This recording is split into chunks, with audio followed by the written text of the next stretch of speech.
A circle is the set of all points in a plane such that, for any point P in the set, the distance to a fixed point, called the center, is constant.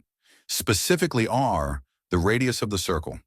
Like ellipses, parabolas, and hyperbolas, circles are conic sections, that is, curves obtained by slicing a right circular cone with a plane. Specifically, we obtain a circle when the plane is perpendicular to the axis of rotation of the cone and parallel to its base.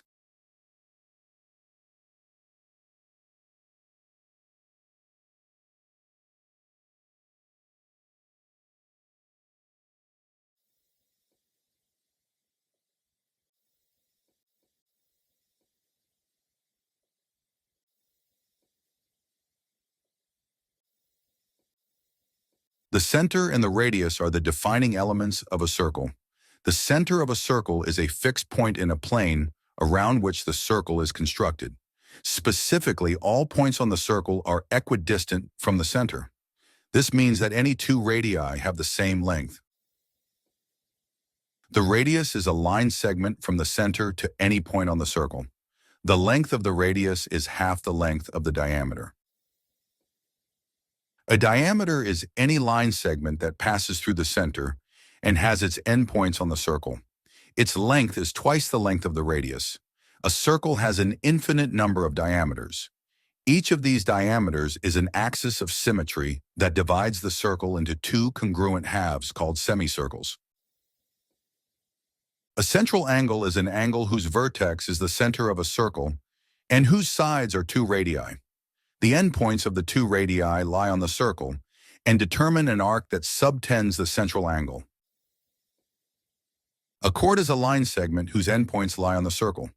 The longest chord is the diameter of the circle.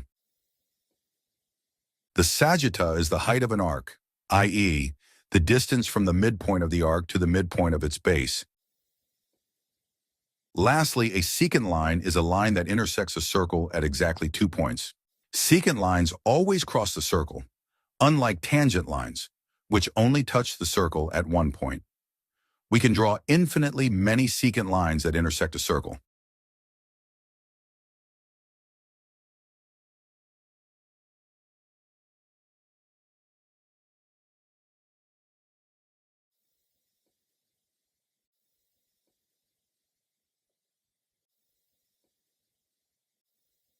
An external point is a point that lies outside the circle. Given an external point, we can draw only 2 tangent lines to the circle from it. A tangent line is a line that touches a circle at exactly 1 point. Unlike secant lines, tangent lines never cross the circle. We can draw infinitely many tangent lines to a circle. However, from an external point, we can draw only 2 tangent lines to it. A point of contact is a point at which a tangent line touches a circle. The tangent line and the normal line intersect perpendicularly at the point of contact. A normal is a line perpendicular to the tangent line. Lastly, a chord of contact is a chord whose endpoints are 2 points of contact. When we draw 2 tangent lines to a circle from an external point, these tangent lines touch the circle at 2 distinct points. The line segment connecting these 2 points of contact is called the chord of contact.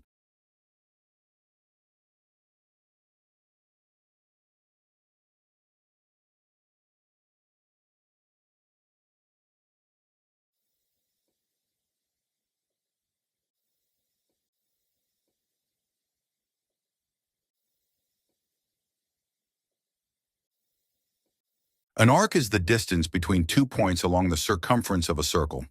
The 2 points that define the arc are called the endpoints. These points can be any 2 distinct points on the circle.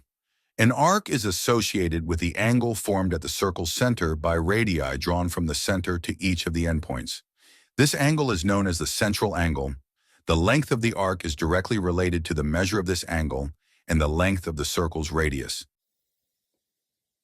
A sector is a region enclosed by 2 radii of a circle and the arc between them. The 4 quadrants of the circle and the 2 semicircles are special types of sectors. Lastly, a segment is a region enclosed by a chord and the arc between the endpoints of the chord.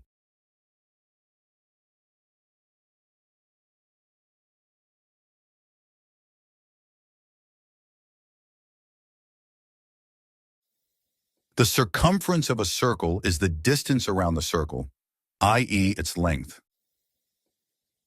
And the area of a circle is the size of the surface enclosed by the circle.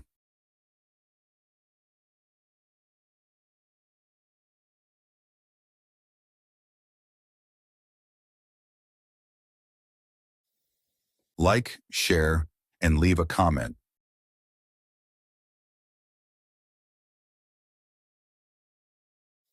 Thank you for watching, and don't forget to subscribe to my YouTube channel.